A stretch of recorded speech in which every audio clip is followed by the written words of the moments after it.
All right. The Three Little Pigs by Vanessa Alexander. Once upon a time, there were three little pigs. I'm sorry, that's not the right story. That story starter reminds me of cute, pink little piglets. However, the story I want to tell you today is about something else.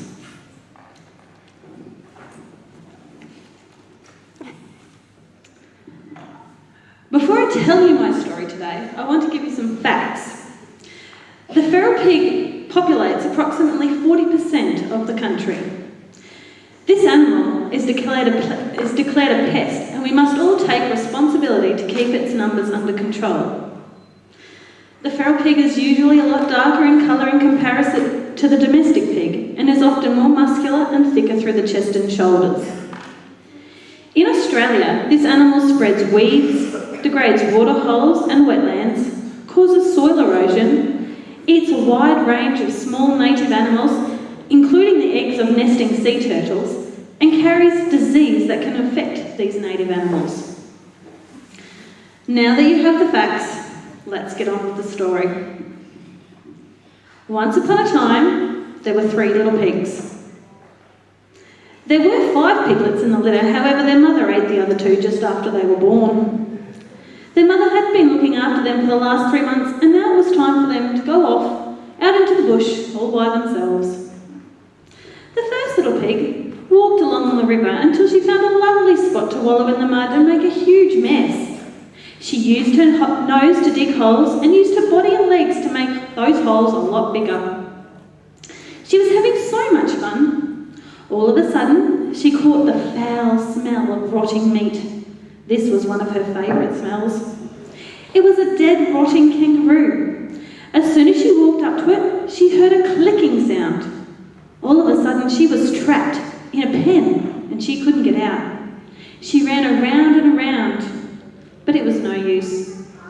The pig was trapped for 2 days before a man came along and shot her. The second little pig, however, was faring much better. He made his way to the coast and found some delectable little treats that were white and round.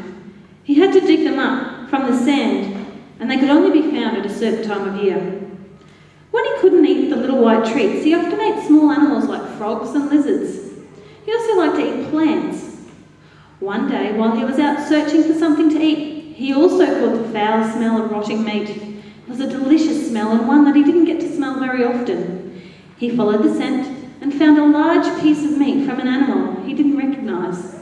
He walked up to it and chomped right in. After he'd eaten it, he didn't feel very well. His eyes stopped working and foam started coming from his mouth. He had eaten poison.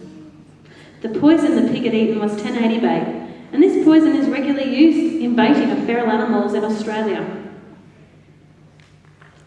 The third pig was doing much better than her brother and sister. She had found a boyfriend and had managed to have 2 litters of 8 piglets. Her last litter had just left her and she was out looking for something to eat when she heard the terrifying howl of the hunting dog. She kept very still and hoped that the dog wouldn't find her. However, it was too late. The dog had caught her scent and was after her. She could also hear the sound of the dog's master telling it what to do. She had to run fast to try and get away. All of a sudden, she felt a mighty tug on her ear and she was dragged to the ground.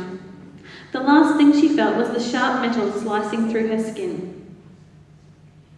But that's not the end of the story. There are approximately 23 million other stories out there to be told. However, most of these stories are about the destruction of the natural environment caused by feral pigs. While the death of any animal is sad, it is important to remember that these feral animals and their behaviours severely impact our environment. Maintaining the population of all feral animals in this country is the responsibility of everyone. We must all be accountable for our actions and our inactions. When hunting and disposing of feral animals, it is important to do so in the most humane way possible and with the least impact to our environment. These are just 3 effective and humane options for hunting feral pigs, and are not the only ones that are used to help to control the population.